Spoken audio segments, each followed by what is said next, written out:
tatalakayin din natin mga mahal na kapatid, itong matagal ng tuligsa sa ating mga kapatid sa ibayong pananampalataya, lalo na ang Iglesia ni Kristong Tatag ni Felix Manalo. Yung paggamit nila sa mga aklat Katoliko na pinagtagpi-tagpi nila at nagiging epektibo itong ginagawa nila dahil dami din ang natangay sa maling akala.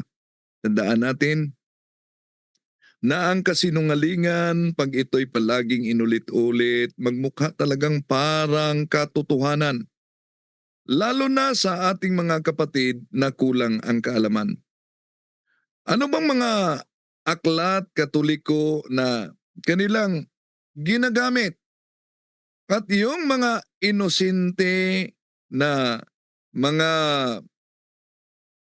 Katoliko, talagang natangay kahit ng mga profesional.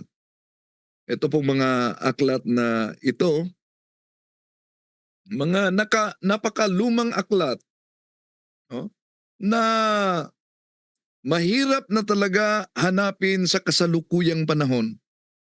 Ito ay ginagamit ng mga ministro ni Felix Manalo sa kanilang propaganda, sa kanilang pangangaral sa simbahang Katoliko na binanatan nila. Kaya sa pagkakataong ito mga mahal na kapatid, sasagutin natin itong mga mangangaral ng INC, no? May mga nag-comment dito na galit ba tayo umano sa INC? Hindi tayo galit sa INC. Lilinawin natin. Pero sa matagal ng panahon na ginagamit nila ang pagtagpi-tagpi sa mga aklat Katoliko, dapat lang na sasagutin natin at huwag kayong magalit kung sasagutin natin at ibubuko natin.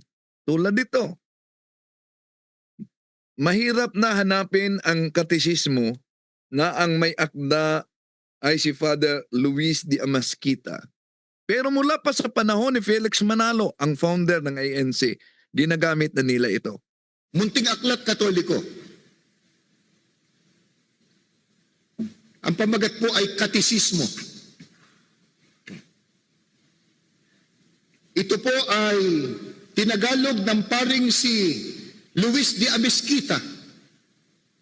Pakinggan po ninyo ang kanyang sinasabi dito sa pahina 79 pagkatapos po at 82. Pagbangon mo sa banig. Sabi, natutulog ka. Gusto kasi banig noon no?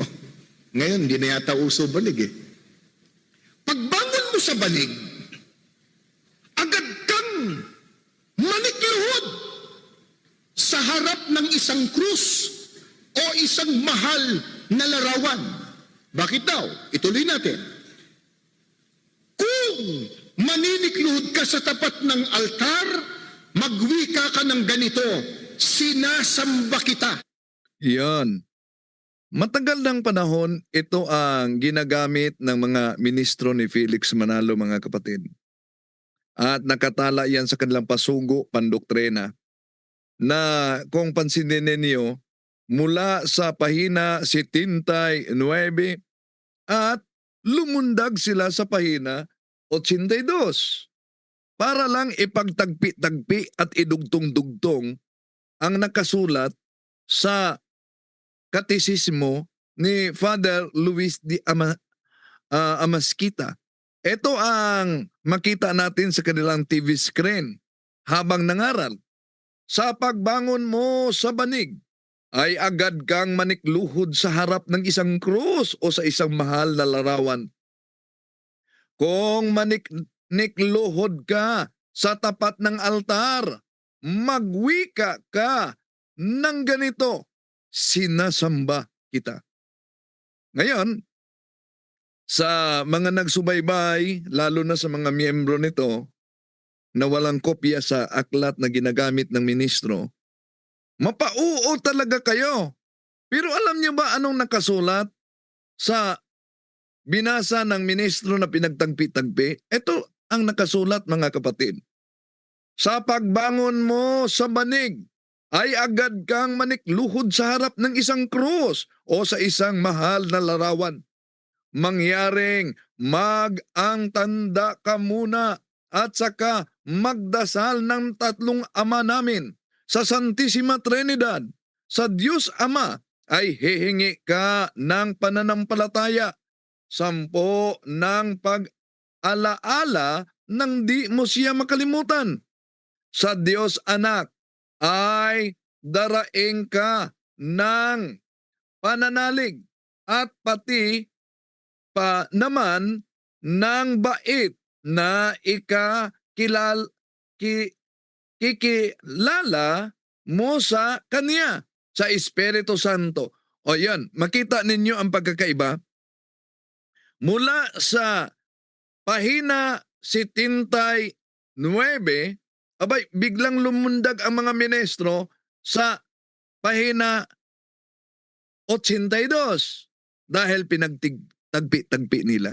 So makita natin, mga kapatid, yung uri ng pangangaral sa mga ministro ni Felix Manalo talagang isang harap-harapan na pandaraya ang ginawa nitong mga alagad ni Felix Manalo. Sa libro ni Padre Amisqueta, mga kapatid, na ang pamagat ay katisismo.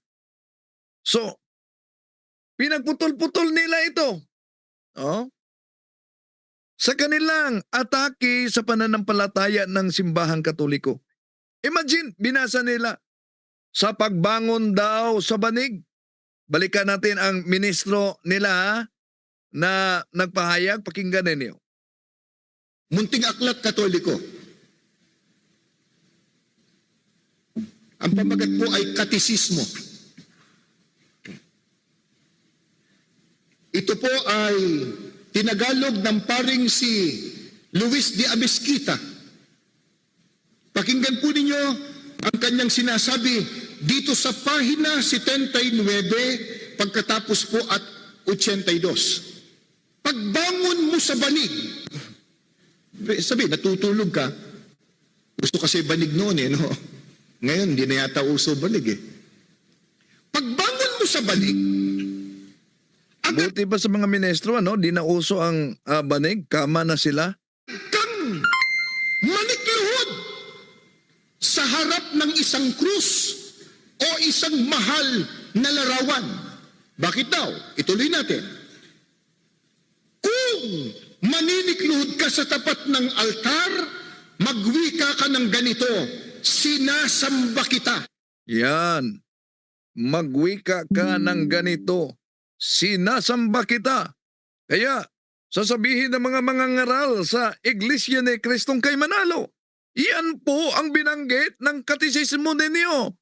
Pasinungalingan ba ninyo ang nakasulat sa katisismo ninyo na ang may akda ay isang paring Katoliko na si Father Luis de Amasqueta? Mga kapatid, ano po talaga ang nakalagay sa pahina 72 79 at 82 sa aklat na ito? Kung tingnan natin ang binasa at pinagputol-putol, tagpi-tagpi ng ministro ni Manalo, ito po ang nakasulat, mga kapatid.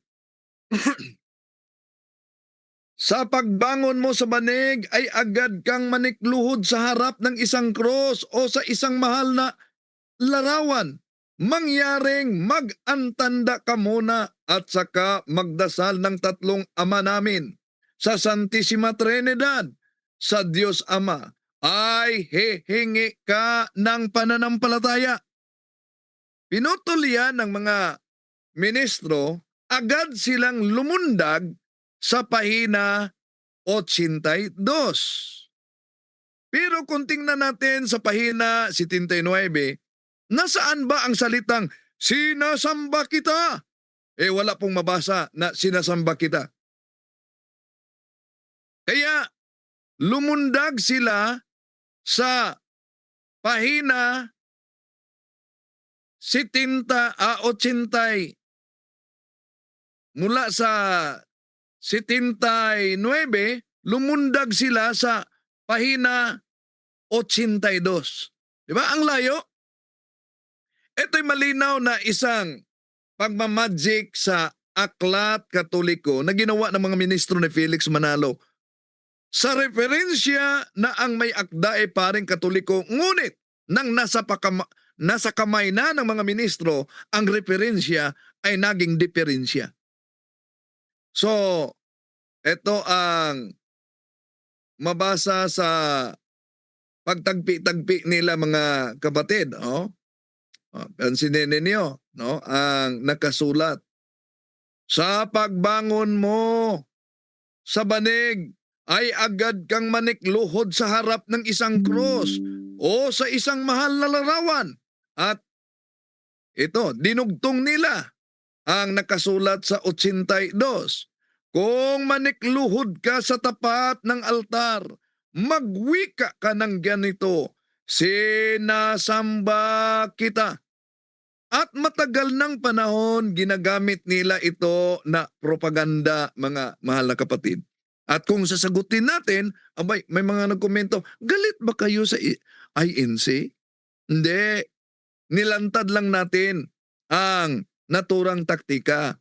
Dahil pinagsama nila ang dalawang konteksto, mga kapatid, mula sa magkaibang pahina sa aklat na katisismo.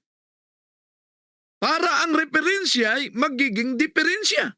Kaya nga, dinugtong-dugtong nila, sa pagbangon mo sa banig ay agad kang manikluhod sa harap ng isang cross o sa isang mahal na larawan.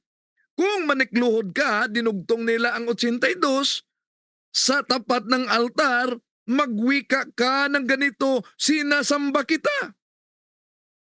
Itong ganitong style na pagtagpi-tagpi at pagchap-chap sa magkaibang konteksto ay malinaw na isang pandaraya, mga kapatid.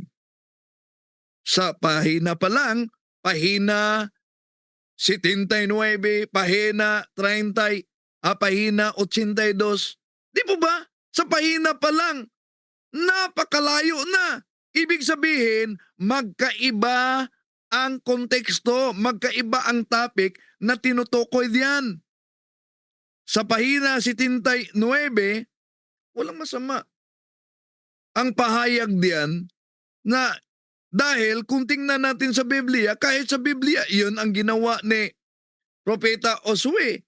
Sa Josue Kapitulo 7, versikulo 6, eto, si Joshua, and the leaders of Israel tore their clothing in dismay, threw dust on their heads, and bowed down, facing the ark of the Lord until evening. O si Josue, lumuhod sa harap ng arka. At alam niyo na yung arka na yan ay may dalawang larawan ng mga kerubin o anghel na mabasa natin sa Numbers chapter 7 verse 88. Whenever Moses went into tabernacles to speak with the Lord, he heard the voice speaking to him from between the two cherubim. Above the ark covers the place of atonement that rests on the ark of the covenant. The Lord spoke to him from there. So, diyan, makita natin na ang Diyos mismo ay nakipagtagpo kay Moises sa pamamagitan ng dalawang larawan na kerubin. So, sa pahina 82, mga kapatid, walang binabanggit diyan na imahen o larawan. Ang binabanggit lang ay altar.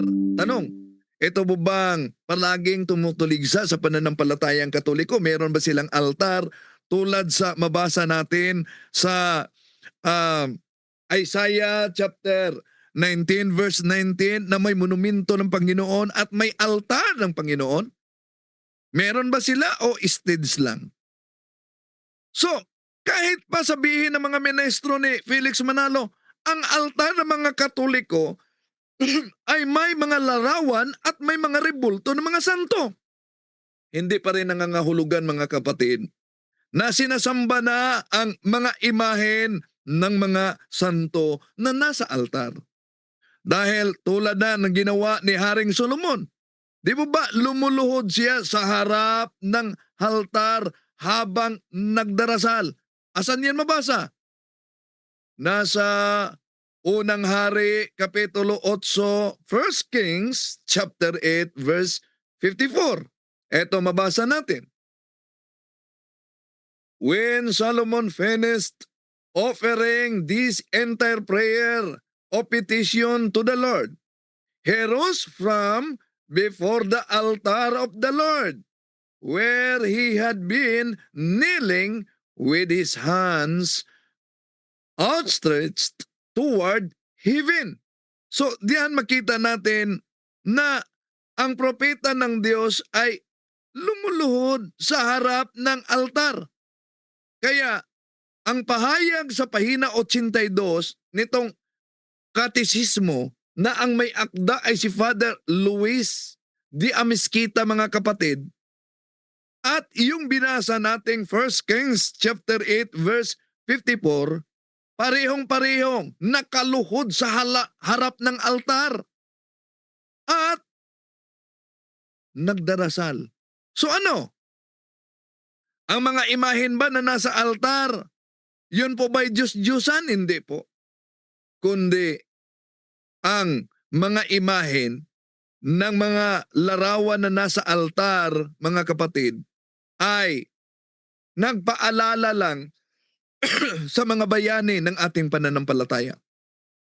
Kaya malinaw at napakalinaw na isang uring pandaraya o isang panluloko o isang panliling lang ang ginawa nitong mga ngaral sa iba yung pananampalataya na binanatan ang ating pananampalataya gamit ang pagtagpi-tagpi sa mga aklat Katoliko sa magkaibang konteksto, sa magkaibang pahina para sa kanilang paninira sa pananampalatayang Katoliko. Ngayon, ano pa ang argumento nila? Basta daw nakaluhod. Alam nyo ba? Basta daw nakaluhod, ibig sabihin ay pagsamba na yan. Oh, basta nakaluhod, pagsamba na yan. Pagluhod, katumbas yun, pagsamba. Ito po, babasahin ko po. Ang pagluhod, katumbas ay pagsamba. At sa Biblia po, yung pagluhod, katumbas yun, pagsamba.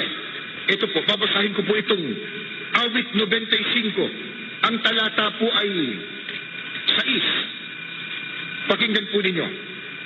O magsiparito kayo, tayo'y magsisamba at magsiyukod.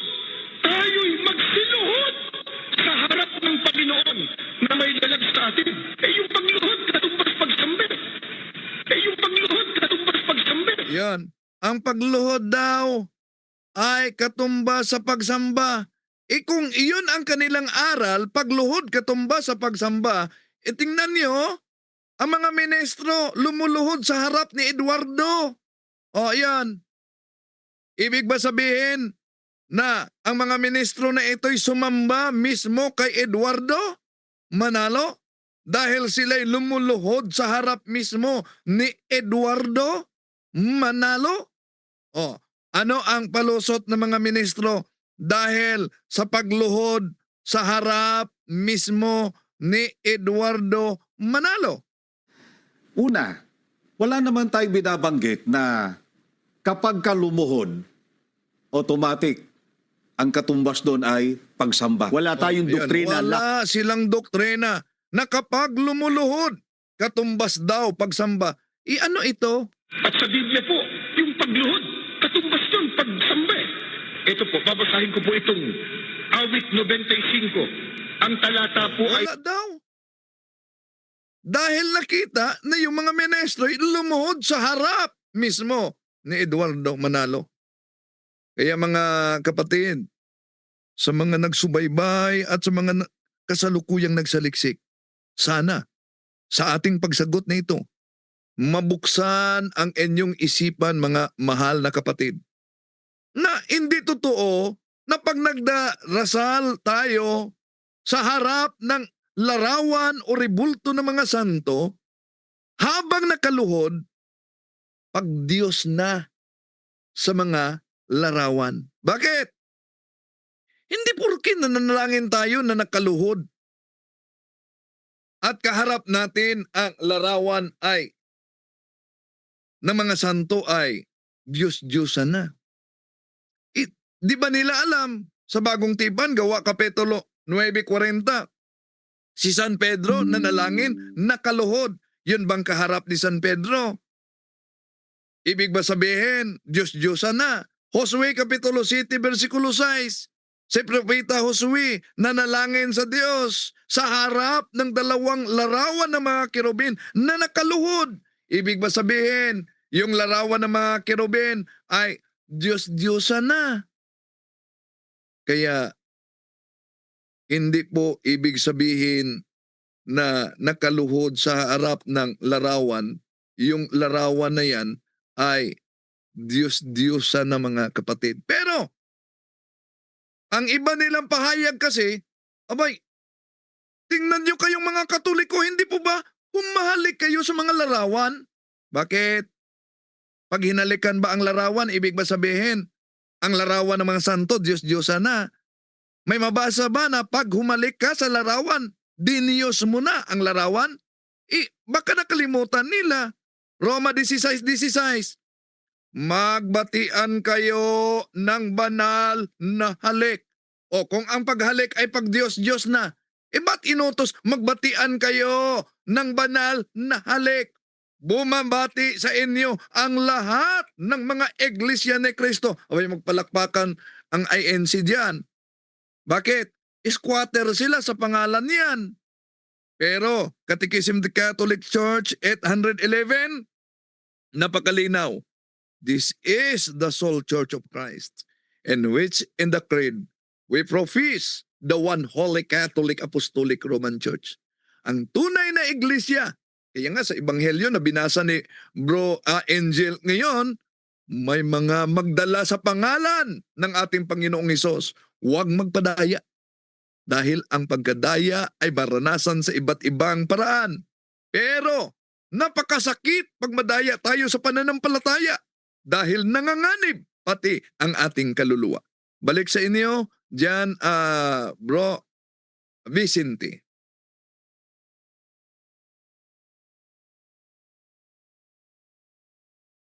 Hello? Bro Angel? Hello, yo. Naririnig ako dyan. Oo. Oh, Bro Jando, go ahead. Wait lang muna ha. Microphone. Ayan. Ayan. Lakas na. Oh, lakas na. Okay, so sa lahat ng mga nakaantabay ngayon dyan, dinire ko na yung yung mixer ni Ate Ed na parang gumagano mixer ni Ate Ed na pinatay ko na lang yun. Dinire ko na lang, dinaan ko sa isang Bro mixer. Jando, yung Zoom natin, anong nangyari? Yung Zoom natin, ibig sabihin, in-spotlight ka. Ayun, in-spotlight ka nila. Okay, so, naka-off pala ako. Wait lang ha. Ayan, nakikita na. Okay, so, sa lahat ng mga nakaantabi dyan, good evening po sa inyo. At pasensya na kayo kung medyo nahuli ako. At, uli, may panawagan ulit tayo mga kaibigan na nanonood dito sa ating live.